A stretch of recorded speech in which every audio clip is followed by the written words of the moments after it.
South Park just released what might be its most ridiculous episode of the year, but it actually works. Season 28, Episode 3, Sora Not Sorry, is extremely fun. We get to see Butters causing havoc, Harrison Yates being the best cop alive, and a romantic plot twist at the White House. The main storyline focuses on the rise of generative AI videos, something that has been advancing very fast lately, and South Park satirizes it perfectly. We also see the Trump storyline continue, but it takes more of a backseat in this episode, which, speaking of, after the last episode dropped, Trey Parker and Matt Stone actually spoke to the media for the first time in a while about their focus on politics this year. We'll get to that later, but for now, let's break down this episode because there's a lot to talk about. Here is Sora Not Sorry. I'm gonna him. Yep, that's right. The episode begins with Red going door to door, trying to get people to sign a very important petition. Some next level activism right here. It's to try and get everyone to smell my farts. Okay, maybe not.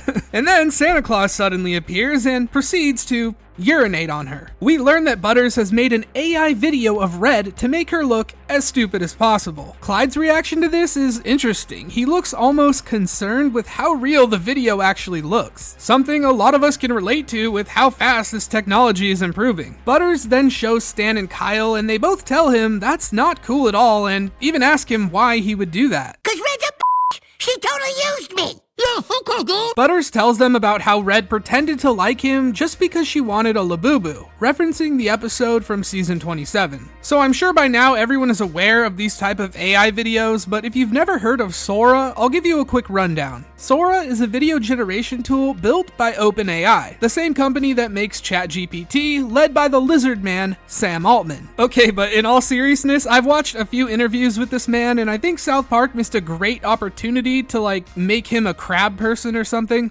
Crab people, crab people. We're talking about a guy who's been quoted as saying, "I feel very human." Like, come on. I'm not getting my tinfoil hat out yet, but if anyone's a crab person, it's Sam Altman. I think the average person can still tell when something's made by AI, but what's dystopian is how far AI videos have come in just 2 years. You might remember the viral video of Will Smith eating spaghetti in 2023. It was laughable. It looks terrible. Everyone made fun of it like, oh, I guess we don't have to worry about AI. 2 years later, you can make the same video and it looks pretty realistic. If this is the progress in just 2 years' time, imagine what these programs are going to be able to do in 5 to 10 years. We're all definitely getting scammed when we're older. The episode cuts to Red watching the video with her friends, and they're all pretty disgusted by what they're seeing. Red questions what she did to deserve this, and Bebe reminds her that she did kind of use Butters just to get a Labubu. Nicole tells her that she should tell the principal, but Red has another way to get Butters back at the upcoming school assembly.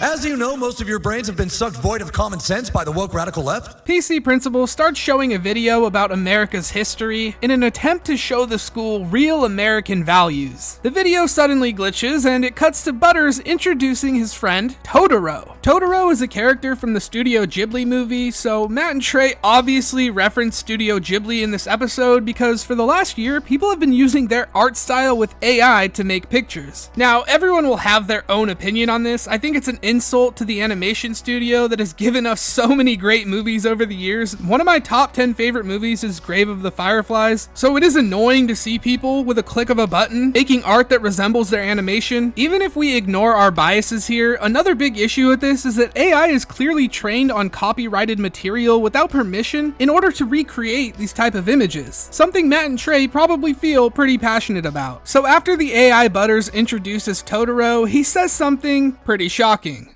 I'm gonna him.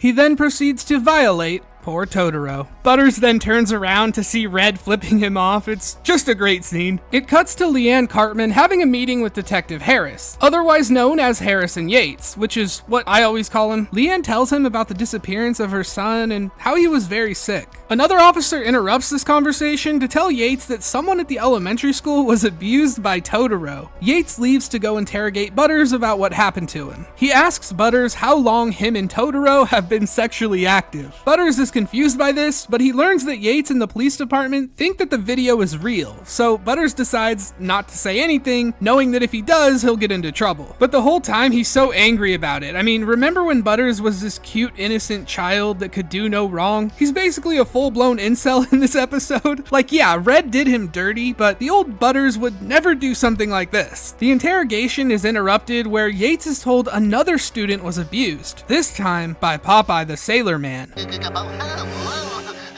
Jesus Christ. Yates decides that all of these crimes, including Cartman's disappearance, are somehow connected, and he's going to get to the bottom of it. The next scene cuts to the White House, where Trump has called JD to his office. Remember in the last episode, JD was exposed for trying to kill Satan's baby? JD defends his decision by saying he did it for Trump. He knows Trump wanted to get rid of this baby all along. Trump admits he doesn't want the baby, but because everyone is so excited about it, he's stuck in this position. JD opens up to Trump about Peter Thiel and how he's going to help them. I mean, who better to help them than the expert on the Antichrist, right? I'm Peter Thiel and I know about the Antichrist.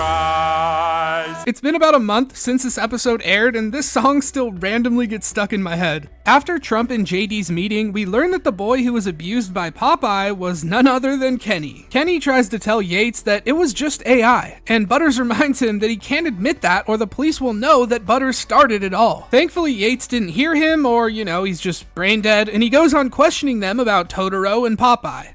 Sir, there's a Studio Ghibli here that wants to talk to the kid. You Totoro! The representatives from Studio Ghibli start crashing out on Butters for depicting Totoro, even though, he didn't actually make the video. They talk about how it took them 3 years and hundreds of artists to make the movie, and it's ruined with just a 2-minute AI video. This scene is obviously very funny, but I really took it as Matt and Trey defending Studio Ghibli. They can relate to having their work devalued by AI, and Studio Ghibli has had it the worst of anyone. Also, I like the little detail about how the officers pronounce it Studio Ghibli, and the Japanese guys pronounce it Studio Ghibli. It comes from an Italian word, which refers to hot desert wind, symbolizing Miyazaki wanting to bring a fresh wind into the anime industry. I call it Ghibli just because that's what I've heard on a documentary I watched like 5 years ago, but I'm pretty sure it can go both ways. I don't know, you guys can debate in the comments about that one. Anyways, the representatives show Butters a cease and desist, and then Yates kicks them out of the office, still not understanding that all of this is because of AI videos. Meanwhile, Leanne is watching videos that Eric apparently sent her. It's hilarious how you can see the Sora watermark, which is required so people can tell if something is AI generated or not, but if you're even a little bit tech savvy, you can remove these watermarks easily. No, Kitty, that's my pet. I love cheesy poofs and respect my authority, Bob! Leanne might be a promiscuous crack but if there's one thing we know, it's how much she loves her son. You gotta at least feel a little bad here, okay? We see that these videos are being sent by Peter Thiel to keep suspicion away while he's hiding out with Cartman. Eric is obviously pissed, and Peter Thiel makes a prompt calling him fat and authoritative. The AI video mentions some of Cartman's old catchphrases like respect my authority, and even mentions cheesy poofs. I haven't even talked about cheesy poofs in like 5 years. Thiel tells Cartman that they're going to stop the Antichrist and save the world. Cartman replies that if he wants to use him, he's gotta pay up, and that he can't just be used to do a bunch of stuff he would never actually do. This line from Cartman feels like a commentary on the people who use South Park content to make AI stuff. There's even been people who have made full episodes of South Park, which is completely insane and also shameless. Back at the White House, we see Trump and JD relaxing. Just two guys chilling in the hot tub, 5 feet apart because they're not gay. Epic foreshadowing. They talk about their plans to work with Peter Thiel and get rid of this baby once and for all. Satan walks in on them looking like a diva with his designer bag and asks them what they're talking about. They play it off as government stuff, and Satan is pissed that he has to go to the pediatrician by himself again. When Satan leaves, JD tells him that nobody in the world is as important as him, and they have a moment looking into each other's eyes with a lot of sexual tension. Meanwhile, Kyle and Butters confront Red, telling her that Butters is here to call a truce on their AI war. Kyle gives one of his gay little speeches about things getting out of hand, but at the end of the day, they need to respect each other more. Red agrees with this and then calls Kyle a pretty smart guy. I feel like a smart guy. It's because I'm a Jew. I usually like to tell you guys the hardest I laughed while watching these episodes for the first time, and yeah, it was that line right there. Droopy Dog appears out of nowhere and asks for Kyle. I'm gonna take a shit in your mouth. Oh, no, Droopy Dog, don't shit in my mouth. Kyle is disgusted that Red has made a video about him too, even though he didn't do anything at all. Stan comments that it's actually pretty impressive how real it looks, and Kyle disagrees, saying that this stuff shouldn't even be legal. Butters hasn't changed his mindset at all and says the only way is to fight fire with fire. Kyle is finally on board and says they're gonna make another video, but with Red and Bluey. So I'm not gonna lie, I've never heard of Bluey in my entire life, and I'm sure a lot of people watching haven't either unless you have kids, so I did some research. Bluey is an Australian animated television series about a 6-year-old blue heeler puppy named, well, Bluey. It released in 2018. If I had to guess, Trey Parker got the idea from his daughter. She probably used to watch it, but man, it is stupidly popular. They have 9 billion views on their YouTube channel. Just a single one of their videos has 150 million views. Is this like the modern day SpongeBob or something? Like, you guys are gonna have to educate me if you have seen the show before. I'm just curious what makes it so popular. The next scene shows the police department looking at a crime scene board with all of the perpetrators and victims. Yates tells everyone they have to catch these guys before they lawyer up like Totoro did. We're not a lawyer! Studio Ghibli make a Totoro! Nobody can understand anything you're saying, so I don't know what to tell you, buddy. Yates realizes none of the kids want to speak with police, but they would do anything Rocky and Bullwinkle tell them to do. This gives him the idea to go undercover. All I'm gonna say is that Yates going undercover has historically been a very traumatic experience for South Park fans. In the next scene, JD calls Peter Thiel to let him know that Trump is now in on their plan to get rid of Satan's baby. JD tells him to keep watching over Cartman, and they'll proceed with their plans very soon. We then get a horrifying scene with Trump and JD making love to the song I Wanna Know What Love Is, which is actually a banger, by the way, but now I'm not gonna be able to listen to that song without thinking about this scene. This was funny and everything, but did anyone else just feel bad for Satan? Meanwhile, Yates and his partner are undercover, waiting for an opportunity to find one of the students. Yates asks Mitch how much longer they're going to have to deal with this. They put in the time, they put in the work, but things only get harder and more confusing for them. Mitch replies that he doesn't understand it either and suggests that maybe they're just getting old. Is this scene a depressing reference where Matt and Trey are talking to each other about how much harder it's going to be writing South Park while all of this new AI explosion is happening? Maybe, maybe not, it's just a theory, but there are definitely parallels in this conversation. They see Red coming outside and go to confront her. Hey there, little girl. It's Rocky and Bullwinkle. You looking for a good time? Now, is this the most unhinged thing he's ever said? Possibly. Apparently, Red gave up some information because the next scene cuts to the South Park courthouse. The prosecutor starts off by saying that the evidence shows that an innocent girl was humiliated by the actions of the boys. That's right. They made me do things I would normally never do. I wonder who they got to do that voice, or is it just AI, which would be pretty fitting for this episode. Bluey goes on to tell us that the boys made her go to the bathroom in very bad places. Not only that, she didn't make a single cent off of it. What the hell is going on? They're turning the kids into the victims?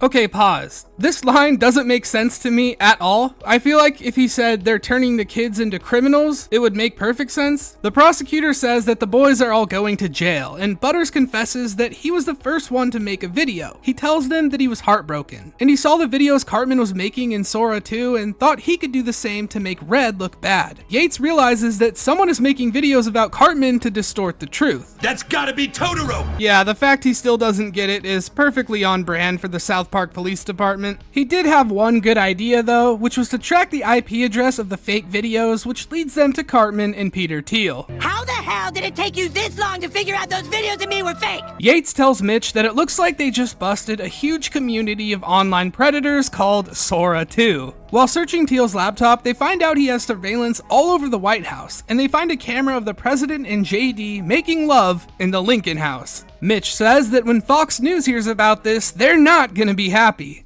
This is a Fox News special alert. Fox News now has to report about Trump and JD's sexual relations. They're all super depressed. We know Fox News doesn't want to report anything negative about the president. Trump calls in to defend himself. We're doing some great things here.